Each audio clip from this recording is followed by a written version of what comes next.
lead. Interesting. They don't lead. Interesting. So so that's Rwanda is speaking there, and then we go to the next headline, which is also on the Guardian. Church leaders restate demand for state police. That story is actually on page 6 of the Guardian. Church leaders can want Buhari to break religious monopoly of security architecture, allow citizens defend themselves under Anglican Bishop Taraba can also say so.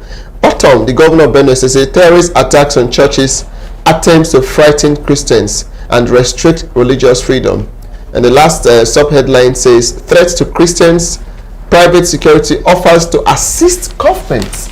It's getting that bad where private securities are now somebody sent me a post that in Lagos, in most places, that people don't go to church, and when they do, they go with arms.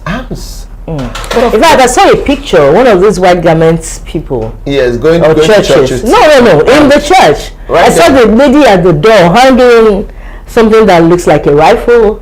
I saw, so many other things. But the point here now is... There's a recent case of Zamfara State where the governor actually said that citizens should defend themselves. He's trying to soft-pedal that. But again, the police came out and said that it was illegal for anyone to hold arms in Zamfara State.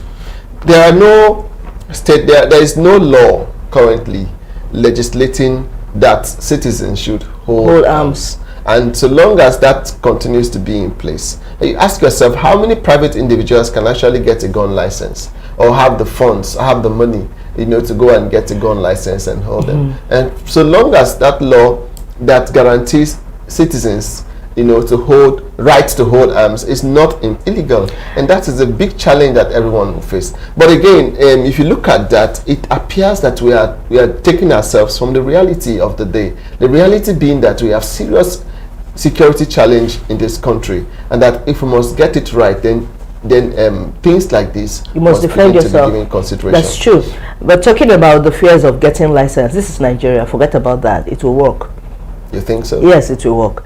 The only thing is, as it stands now, if you don't legislate that people should be authorized to carry arms, they'll do it. They'll still do it. They'll still do it. People still do it. People still carry arms. People still carry arms. And you can find out. You understand? You can find out. So I think it's better we have a law covering it so that there will be at least some limitations and some guidelines for how people use or carry these arms.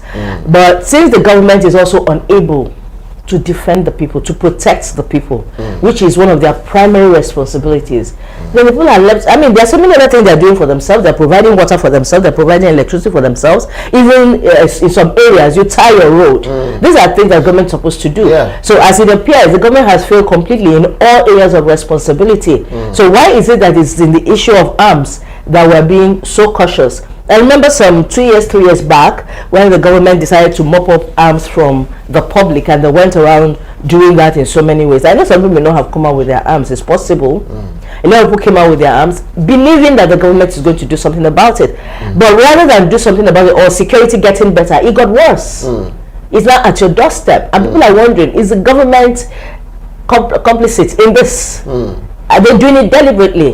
So the government needs to come out clean about what they want to do, because if they still believe 100%, and so let's take the last headline from the side, and then we'll focus on the last headline. I'd like to take another political headline here. It says Tinubu rewards loyalty over competence, electoral value, and religious balance. I'm still wondering about that.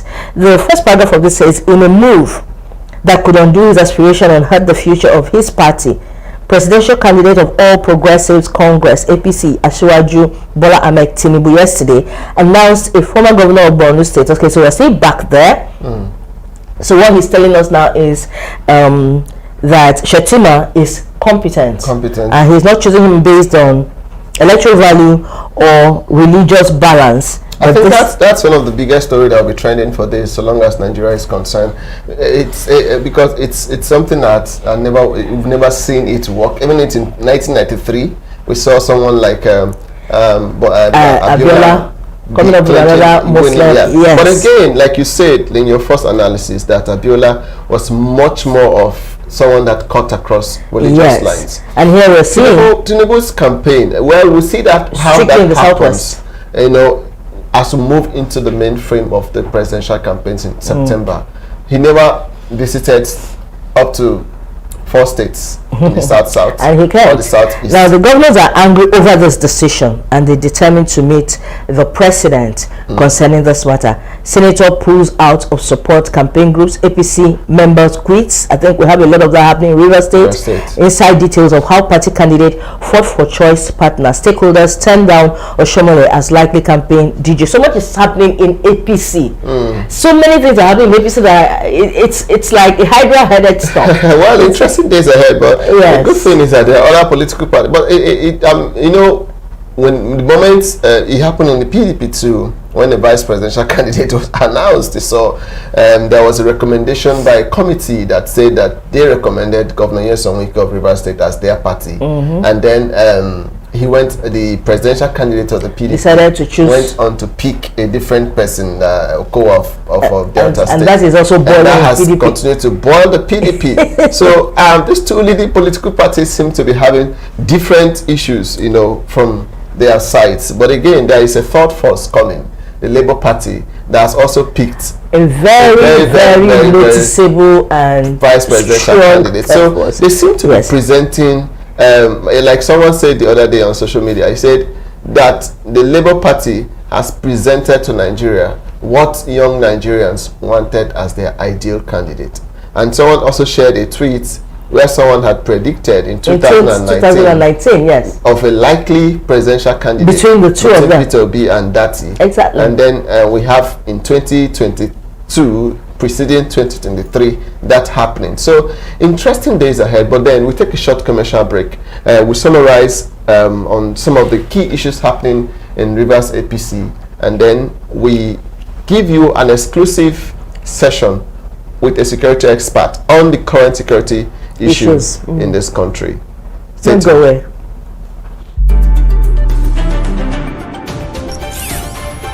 Good afternoon, Peter people. How on a day? Nona person Otos Baba for Inside Capital TV, where they anchor the program will be waiting they happen. The Niger Delta.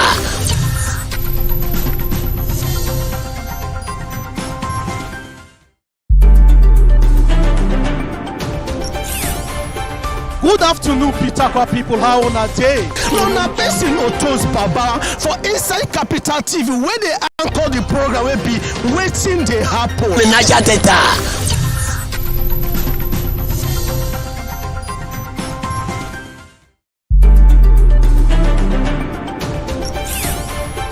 Good afternoon, Peter people. How on a day? Nona person Otos Baba for Inside Capital anchor the program will be waiting they happen. The Niger Delta.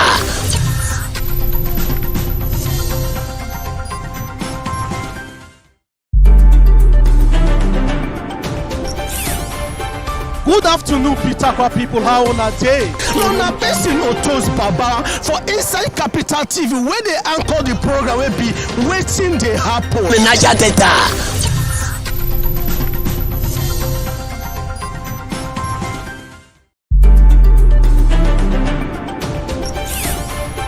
Good afternoon, Peter people. How on a day? Nona person Otos Baba for Inside Capital TV, where they anchor the program will be waiting they happen. The Niger Delta.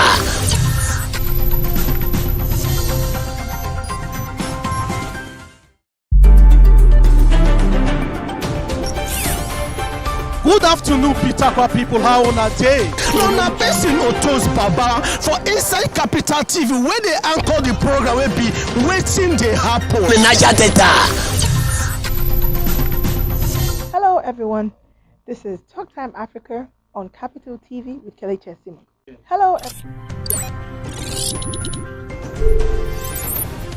Anna Hyacinth reporting for Capital TV.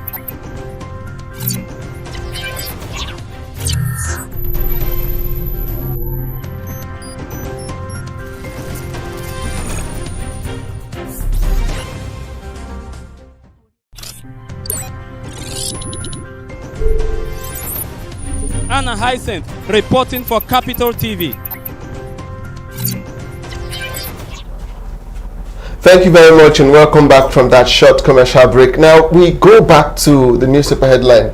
Bibi, what do you have The Punch says fuel hits 250 naira per litre in Abuja, and others. Queues are spreading.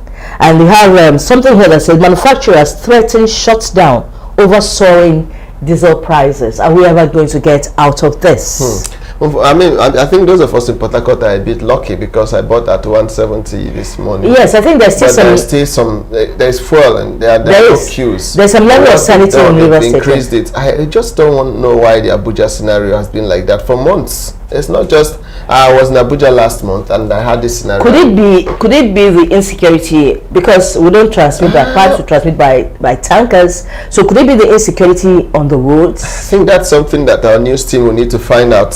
We want them to know why they are. Because there was a case last week of a woman going berserk at a fuel station. She tried to get fuel and there was no fuel, and she went berserk.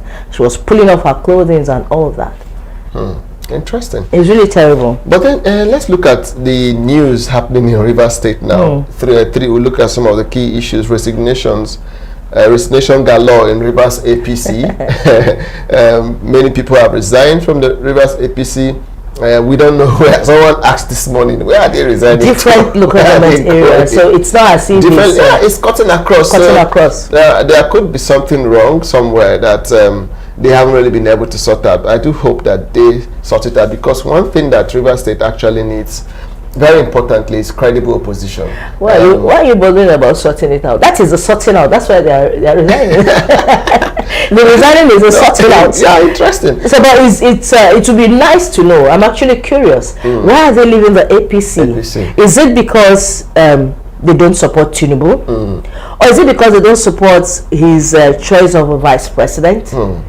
Or is it the consensus thing? I think, or maybe because Amechi was not picked.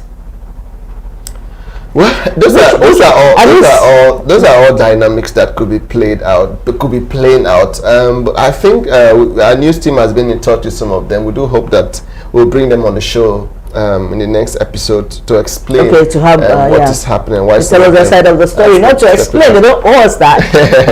Okay, and so the next one says Governor Nyesom Wike swears in 5 new commissioners. You know, he sacked all the commissioners in one day, and then he has brought them back. I watched the video yesterday when he was telling them that they should start preparing their handover notes because he wants to hand over properly. Yes, I think we're trying to. That's a good one. Yes. The handover notes is a tradition that is often abused in our politics. No, I don't think it's abused. I think it just takes a political turn. Think so? It takes a political turn. Everything is done behind closed doors. It takes a political turn. That's all. Is it because we had other people telling us, oh, he left nothing in the account, he left something in the account? I mean, we haven't seen anything. We have not seen anything. In Rivers State, it could be interesting to see if the PDP wins, whether we see a handover note, or if the APC wins, what kind of handover note. Whoever wins, it would be nice to see, and let's have it in the public domain. You know, let's see the handover notes. Let's see what happens. I think part of his instruction contains something like listing our successes. So, of course, if you have been successful, you want to leave a handover note, because the handover note is like a legacy you're leaving behind. Absolutely. Yes, it's something you report back on. Interesting days ahead. And I'd like to take one. I think let's take one more headline from the Punch. Terrorists demand 4.3 billion for Kaduna train hostages, and that's on page 19 of the Punch. And the other one you talked about is manufacturer threatening shutdown. It's on page 25. I'll say still the same issue. No, but let's go back here. I like this. Is very interesting. You know, when the reports came that the insurgents, or whoever they were, took the prisoners, they also said to have taken some money. Yes. And people are like, okay, directly after that, about 7 train kidnapped victims were released. And people are like, was the money meant for that? Was it an arrangement? And now the kidnappers are still asking for more money. And I know that we still have some of the victims right there with them in their den, you know. So is this one meant to release? But I really do not understand. These are lawless people, and they are giving instructions to the government of a sovereign nation. It makes no sense to me. What is the government saying about this? What are they doing about it? What are they doing about it?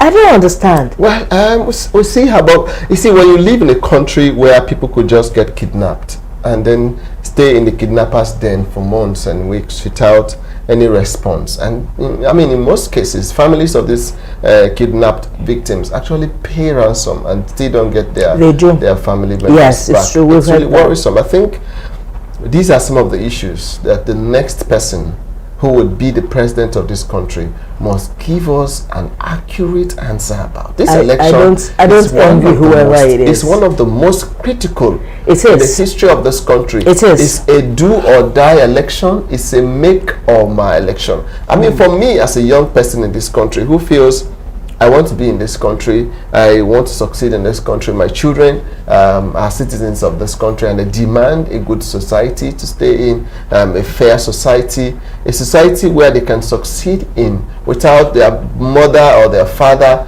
being a governor, being a minister, being a commissioner. Succeed by their own efforts. By their own efforts. And that's why it's important that we speak appropriately about demanding for the right thing to be done in this election. We have been speaking.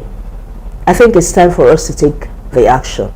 And the action begins with having yourself registered as an eligible voter. And coming out on the set day of election. Get your PVC, guys. Get your PVC. Coming out on the set day of election and making sure that your votes count. Don't collect anything, because anything you collect, I don't care whether it's 100,000 naira, it can't carry you through 4 years. It can't. It can't. And it then can help you go back to your and much worse than that, by the time you collect any money from them, they insult you. You can't even go to them. You can't tell them what they're doing is wrong. Yeah, sure. And the power is in your hands. They are your servants. All right, now we take a short commercial break. When we come back, we have a security expert that will be having a conversation with Bibi, telling you his own analysis and his own standpoint on the security situation in the country. Don't go anywhere. Thanks for watching. Share the links. I hope you're sharing. Thank you. See you on the other side. Good afternoon, Pitakwa people. How on a day? Nona person Otos Baba for Inside Capital TV, where they anchor the program will be waiting they happen. Niger Delta.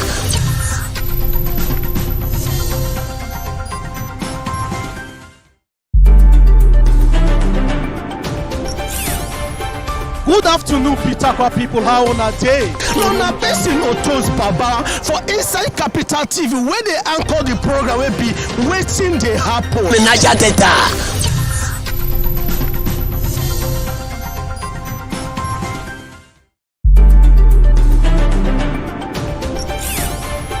Good afternoon, Pitakwa. Anna Hyacinth reporting for Capital TV.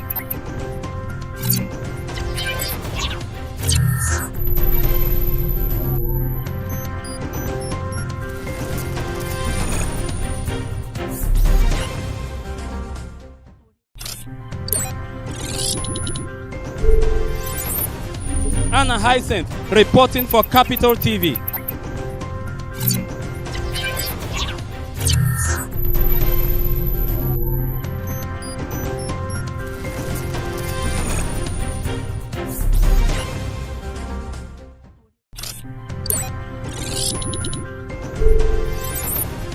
Anna Hyacinth reporting for Capital TV.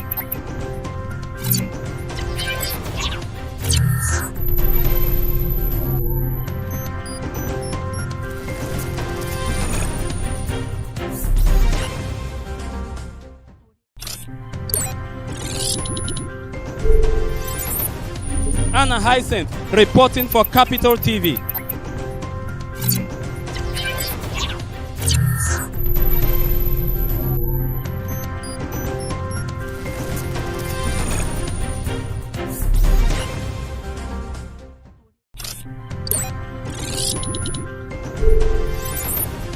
Anna Hyacinth reporting for Capital TV.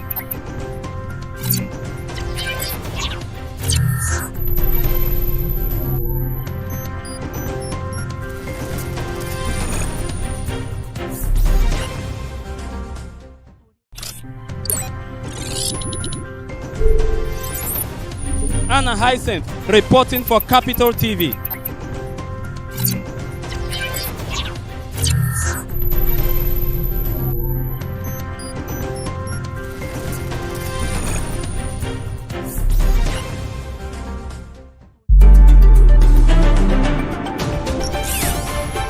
Good afternoon, Pitakwa people. How on a day? Now, person Otos Baba for inside Capital TV where they anchor the program will be waiting they happen. The Niger Delta.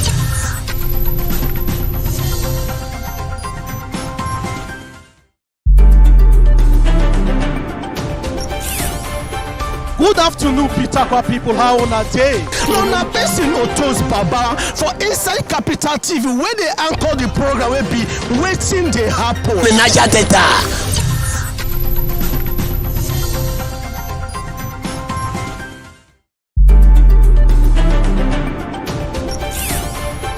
Good afternoon, Pitakwa.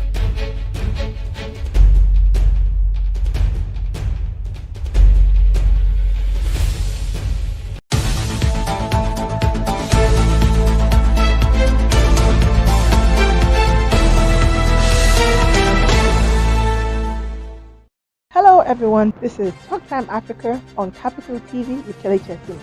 Here we bring you conversations from across different captives of industries, entertainers, musicians, you name it, including politicians. Yeah, stay tuned. I am your host.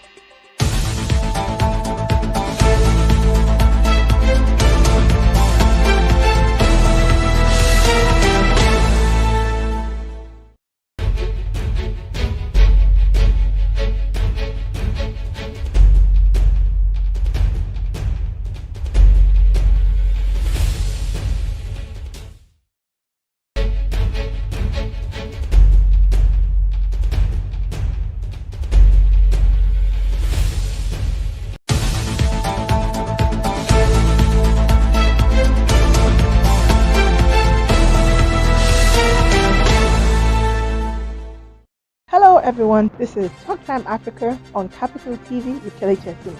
Here we bring you conversations from across different captives of industries, entertainers, musicians, you name it, including politicians. Yeah, stay tuned. I am your host.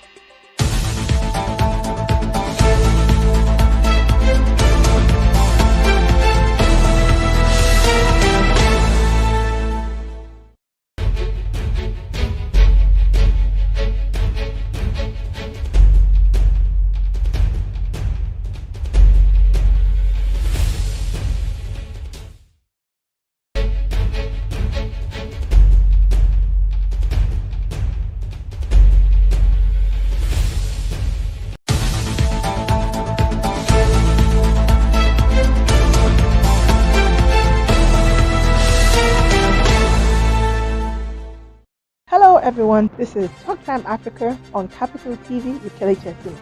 Here we bring you conversations from across different captives of industries, entertainers, musicians, you name it, including politicians. Yeah, stay tuned. I am your host.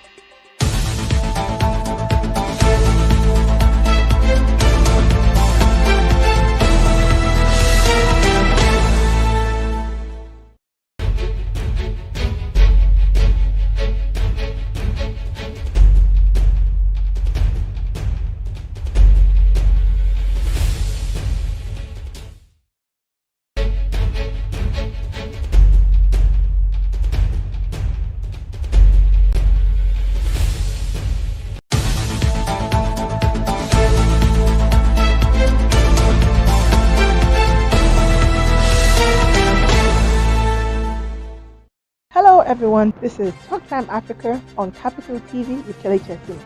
Here we bring you conversations from across different captives of industries, entertainers, musicians, you name it, including politicians.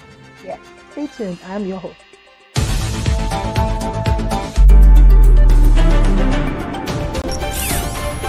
Good afternoon, Pitakwa people. How on a day? Now, person Otos Baba for inside Capital TV where they anchor the program will be waiting they happen. The Niger Delta.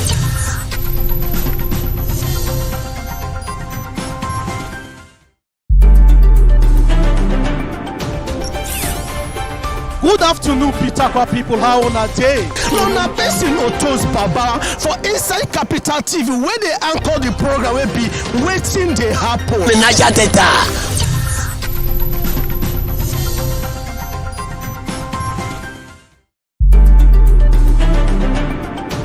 Thank you very much and welcome back from the break. With me here is Chief Kennedy Davis, the CEO of Danger Guard Security and the Chairman Association of Licensed Private Security Practitioners in Rivers State. Chief, you're welcome to the show. Thank you very much. And so straight to our topic of discussion for the day, insecurity, which has been a very, very, very, very challenging thing in the country. This morning on our newspaper review session, we actually read a portion where private security firms are suggesting to the government to give them the chance to help them in curbing the security menace. So as a security expert in this country, what's your view generally about the current state of insecurity in the country? Thank you very much for having me for your program. And the question you asked or the topic being discussed now is very apt, given the state or the situation where we find ourselves in this country now. The spite of insecurity in this nation, has kind of defied particularly unknown, let me use the word, unknown theories by the government and the government handlers as long as security is concerned. That's why you see them talk of kinetic and non-kinetic. You see them talk about bringing foreigners to come and fight. You see them talking about unlicensed persons. Of course, this thing trickles down from the top to the bottom. On the streets of Port Harcourt, you have not seen, it's a new thing. You have gates everywhere, which is gates everywhere. Now, it only shows one thing. It's either those who are governing or those who are saddled with the responsibilities of securing the nation, they are not watching or they are not listening. I will take you back before I come down to this question. If you remember during the period of Rawlings in Ghana, when he came back in the second time after the military, after his coup, he armed Ghanaians and he told them, you can fight for your freedom. I can assure you, whatever the government of the day feels that is a disadvantage in arming the citizens of this country, they have a way out of it. Now that comes to the question. The way out of this now is to see or listen or see this bill that we have sent, or the licensed private security associations have sent to the National Assembly that was returned. National Assembly should look at it critically. The Nigerian government should look at it critically because it's a way in between. In the first instance, you and I know that the police, the number of police we have in this nation cannot and will not be able to man. I'm talking about in a sane society where you have environment that is very safe and cautious. The number of policemen we have cannot police the nation. Now come to think of it, we are so much involved now with the issue of not only terrorism. We are not only talking about banditries now. We are looking at kidnapping, both the high, middle, and the small ones. It is no longer a society that one can say, let's look at it from how it should be written or how it is written in the books. No. I'm looking at a situation where the government should look out of the box, consider the private security practitioners as a veritable tool, not only in fighting the internal security. Can I tell you something? Overseas, private security companies own prisons. So there are so much so that the government of the day. Sorry to cut you short, yes. But we've heard in the US currently there was a landmark, there was a ruling giving people the right to own guns recently. But we know what owning guns in the US have cost. People just wake up and then go to primary schools and shoot sporadically and kill people. Don't you think that if we have that kind of bill or a law in Nigeria, we'll also be having the kind of US scenario that we have? I also have a problem with those who say that they don't even understand how come the Americans got to where they are now. In the first instance, my brother, I'm going to tell you, either you own the law, either you own gun legally or illegally in Nigeria. It's not the issue. The issue is that people who have taken it upon themselves are killing innocent persons, whereas the laws of the nation today is making it difficult for those innocent ones to protect themselves. Yeah. Why do we have policies? Why do we make laws? Even the Constitution, we review it time after time. What is the problem of arming the people today and reviewing it by tomorrow honest tomorrow. Even at that, if you are still scared of arming the citizens in Nigeria, why will you be scared in arming the private guard companies, whom you know you can control? They have a command and control structure. So bring back the arms, they bring them back. As a matter of fact, if you arm private security practitioners, you don't need to arm everybody on the street. You don't need to do that. It's a go-between, like I said. Apart from that, it will create safety. It will create employment. It will create a lot of benefits that we are tied to society and even the government of the day. So it is the right thing for them to start thinking. If they are not doing it, they should start thinking about it, because that is the only way out. Now, I read in the papers, I don't know if you also heard it from this social media this morning, it's in Imo State and Abia, there was an attack in church. Are we talking of the north now? In the church? In the church. I really heard that. They attacked the churches. Are we talking about the north? And of course, I can bet you those churches have a seeming kind of security arrangement. Of course, they cannot all get the presence of military and policemen all the time, but I am sure and certain they have the presence of at least private security guards in those places. So tell me, it doesn't matter the caliber of gun they have. The most important thing, they don't even know who owns it or who has it. So it will act as a lot of deterrent to a lot of menace that we see here. Do you think that this insecurity thing is going to get worse than we have now? You think government is at any point going to get a hand over it if they don't bring in private security to help to ameliorate the situation? I will answer this question from two perspectives. Because when we talk of insecurity, you are bringing all the parts together. Now we have the internal and the external. So between you and myself, the external is even giving more popularity or more attention of the government. Do you think there are external forces outside the country? Of course, is sponsoring the level of insecurity in the. Of course, it is a known fact. It's a known fact. The Boko Haram, the ISIS, and all what have you, they all have their external connections. Not even minding the fact that what could be their aim? What do they want to achieve? To cause this level of insecurity, cause jailbreak, enter churches, kill people. What could be their aim? Is there something they are driving at? Is there something they want to achieve in this country? There are two schools of thought there. If you allow me, I will explain them one after. One of the school of thought there has it that there is, which was championed basically by the late. The former deputy governor of Central Bank, I've forgotten that his name. If I can remember, I will call it. And of course, some notable Nigerians, okay, like Danjuma and Co, have also painted a picture of that nature. That's a situation of land grabbing, Islamization agenda, and all those things can be true. And if you see the way and manner it's all going, and of course, you agree with me that Boko Haram or ISIS or whatever you call them, they have a structure. They just cannot be breaking and attacking without having something they have in their mind. Let me also remind you, the most recent kidnap of the training victims, those responsible say they have a pact with the government, and government know. You don't know what the pact is. You don't know what the pact is. But if you ask me from a layman point of view, from where I am, and I ask, say we have a pact, definitely those pacts cannot be without money. Of course, those parts again cannot be without releasing our members. Okay, and of course there could be other factors I may not know. But taking from where we are, you can see immediately after the jailbreak, we were also told that 7 out of those that are held by this terrorist organization have been freed. No one cared to tell us how the negotiations or what happened, why they paid ransom, or nobody, or it's a matter of goodwill. Yeah, okay, do for me, I do for you. You understand? So everything in that perspective looked very gloomy, and we don't really understand because they are not telling us more that we should know. Before we go ahead. Then you talk about the other side of it, that concerns the hinterland, particularly the southeast, and can government actually hold it? Yes, government can if they do the right thing. I have spoken to many persons I believe that can hear me or help to take my words close to the corridors of power, and I said, look, in Nigeria here, there's something we have already known as body language, something we have taken to term as body language.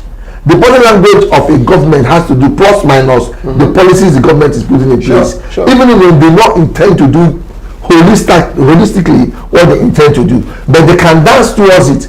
My brother, government can hold this insecurity down this way by body language, and we have a lot of examples to that. You can see the posture of our present governor of Rivers State, Nosowike, His Excellency Nosowike. His present postures aided in reducing insecurity in Rivers State last year and last year when we had all this overflow from other states. Yeah. His personal body language, his statements, and come to think of it, the policies that we can see.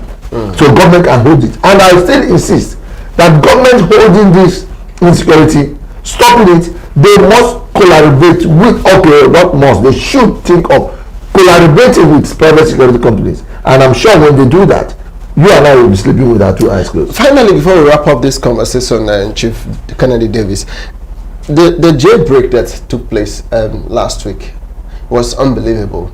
At the level that people could just step into a maximum security facility of that nature and destroy it. What could be the aim of a situation like this? You're a security expert. What do they want to achieve? Could it be just a free, their members who were put in those facilities, or they just want to send a statement to the government?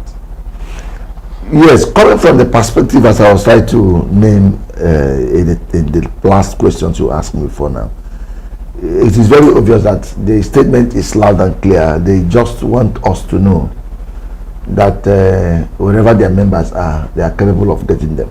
We don't know whether getting them involved negotiation with the government to get them.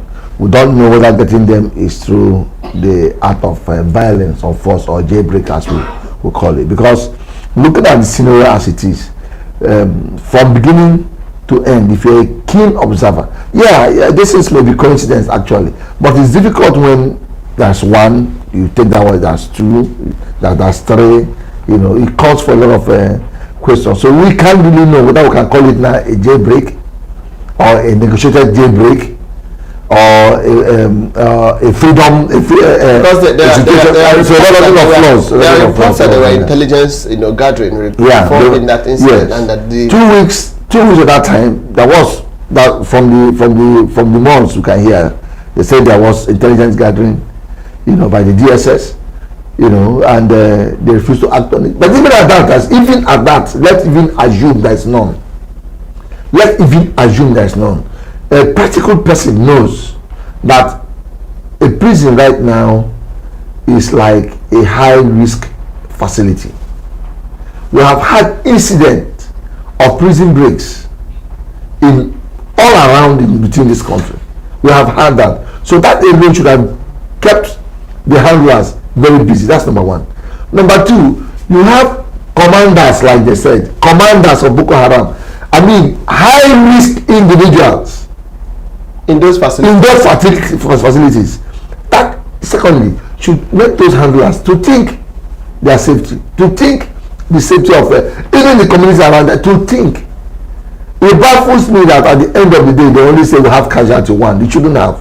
If I am the one judging that process, or I'm the one who was asked to man that process, I mean, I will look at it as a colossal failure on the side of the security, because there's no way you can tell me you have armed men, you shouldn't have armed men there, and all you could have is just one casualty. Two things is responsible. It's either they ran away, they duck and ran away, or they gave up the fight. As simple as that. Interesting perspective. Thank you so much, Chief Kennedy Davis, the CEO of Danger Gas Security Limited, and then the Chairman of the Association of Private Security Companies in Rivers State. We take a short commercial break, and when we come back, myself and Bibi Asha will be closing up the show. Thank you very much.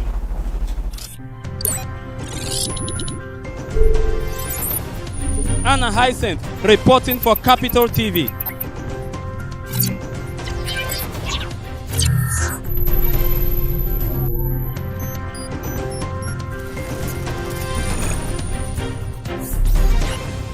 Hello everyone, this is Talk Time Africa on Capital TV with Kelechi Simo. Hello everyone. Good afternoon, Pitakwa people. How on a day? Lona Bessin Otos Baba for inside Capital TV, where they anchor the program will be waiting they happen. Niger Delta.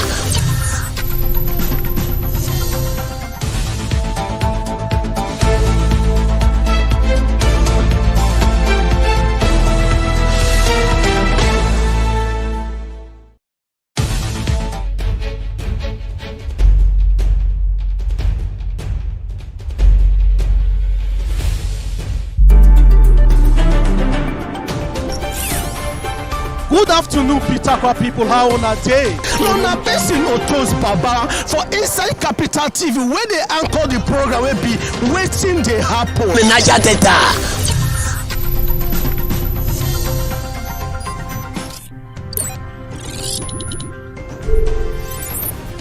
Anna Hyacinth reporting for Capital TV.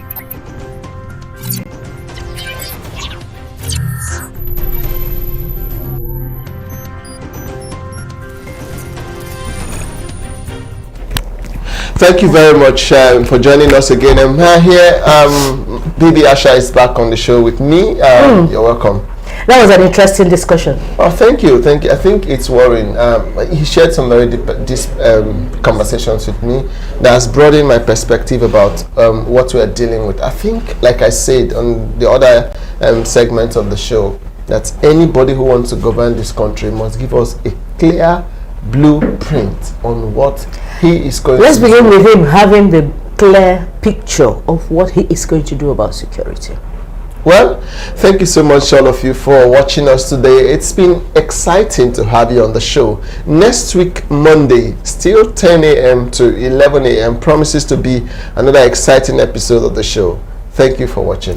It's really going to be interesting because the subject we're going to discuss is out of this world. Make sure you don't miss it.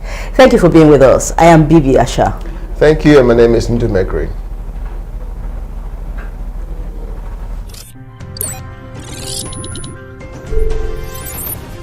Anna Hyacinth reporting for Capital TV.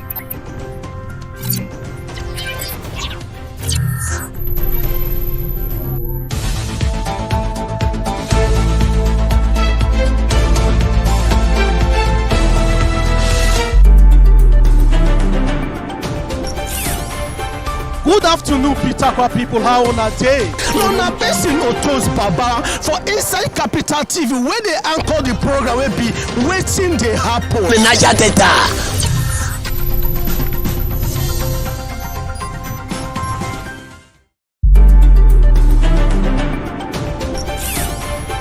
Good afternoon, Pitakwa people. How on a day? No, na person Otos Baba for inside Capital TV where they anchor the program will be waiting they happen. The Niger Delta.